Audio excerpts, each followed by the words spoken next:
Missile जुलूस निकालकर जो बांग्लादेश में हमारे सनातनी भाई बहनों के साथ जो अत्याचार किए जा रहे हैं और वहाँ के प्रधानमंत्री यूनिस खान जो मौन धारण करके बैठे हुए हैं, उनके मौन धारण को तोड़ने के लिए आज सभी सनातनियों ने मिलकर एक परचम लहराते हुए उनकी सुरक्षा में आज हम लोगों ने पैदल मार्च करेंगे यहाँ से वहाँ तक, ताकि वहाँ के हमारे सनातनियों की रक्षा अविलंब करे, अन्यथा हम लोग बांग्लादेश में घुसने का काम करेंगे। भारत सरकार के से आप क्या चाहते हैं? भारत सरकार से हम यही चाहते हैं कि भारत सरकार हमें तो हम सभी सनातनियों को 2 घंटे का मोहलत देते हैं बांग्लादेश में घुसने के लिए।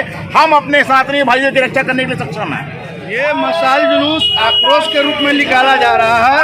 बांग्लादेश में जिस प्रकार से सनातनियों के साथ क्रूरता और निर्ममता दिखाई जा रही है, उसके विरोध में मैं आपके प्रेस के माध्यम से देशवासियों के साथ साथ दरभंगा वासियों को कहना चाहता हूं कि जाग जाओ, अभी जागने का समय है और हाथ में लोहा लेकर निकलने का समय है। अभी सोने का समय नहीं है। अभी नहीं जागे तो फिर अंजाम इसका बहुत बुरा आने वाला है। भारत के जो प्रधानमंत्री है या भारत के सरकार के, वो आप क्या कहना चाहते हैं? मैं सरकार को भी चेताना चाहता हूं कि अविलंब बांग्लादेश में रह रहे हमारे हिंदू भाई के प्रति संविलता करते हुए उसकी सुरक्षा मुहैया करावे, अन्यथा वो भी अंजाम भोगने के लिए तैयार।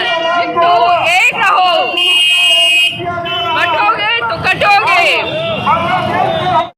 तो सब बात किया था, लेकिन हिंदू मजा है तो कौन बोल रहे हैं?